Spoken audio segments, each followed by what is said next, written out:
గద్వాల జిల్లా కేంద్రం గద్వాల్ స్మృతి వన సమీపంలో విద్యాశాఖ సమగ్ర శిక్షలో అంకిత భావంతో పనిచేస్తున్న ఒప్పంద ఉద్యోగులకు కనీస ఉద్యోగ భద్రత లేకుండా నిజ జీవితంలో అనేక ఒడిదుడుకుల్ని ఎదుర్కొంటున్నాం అంటూ ఈ సమగ్ర శిక్షలో roster merit roll of reservation మరియు వ్రాత పరీక్ష ద్వారా జిల్లా కలెక్టర్ చైర్మన్ ఉన్న కమిటీ ఇంటర్వ్యూలో కనబరిచిన ప్రతిభ ఆధారంగా ఎంపికైన విద్యార్థుల స్థాయిలో సుమారు 18 సంవత్సరాల నుండి 19,600 మందికి పైగా ఉద్యోగులు పాఠశాల విద్య అభివృద్ధి కొరకు కృషి చేస్తున్న సమగ్ర శిక్ష ఉద్యోగులందరినీ రెగ్యులర్ చేయాలి. అప్పటి వరకు పే స్కేల్ అమలు కల్పించాలని వివిధ డిమాండ్లతో మేము గతంలో నిరసన కొనసాగించిన క్రమంలో వరంగల్ జిల్లాలో తేదీ 13/9/2023 రేవంత్ రెడ్డి మా ధర్నా పాయింట్ వద్దకు వచ్చి మా నిరసనకు మద్దతు ఇస్తూ కాంగ్రెస్ పార్టీ అధికారంలోకి వచ్చిన తర్వాత సచివాలయాలకు పిలిచి మా డిమాండ్లు నెరవేర్చే విధంగా కృషి చేస్తామని హామీ ఇచ్చారన్నారు.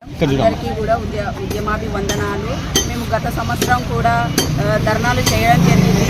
అప్పుడు గౌరవనీయులు ముఖ్యమంత్రి రేవంత్ రెడ్డి గారు మాతో కలిసి కూడా పోరాటం చేయడం జరిగింది.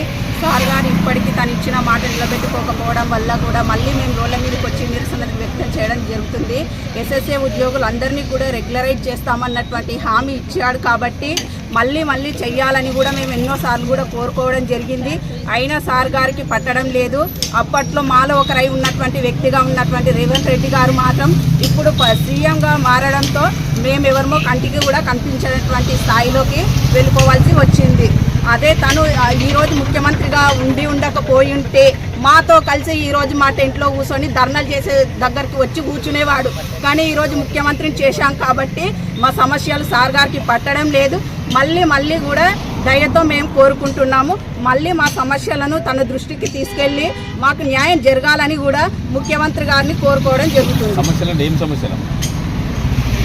మేము పీటీఐస్ మాలో పీటీఐస్ అనేటువంటి పదాన్ని తొలగించాలి. 12 నెలల వేతనం అందించాలి. ఎస్ఎస్ఏ ఉద్యోగులను రెగ్యులరైజ్ చేయాలి.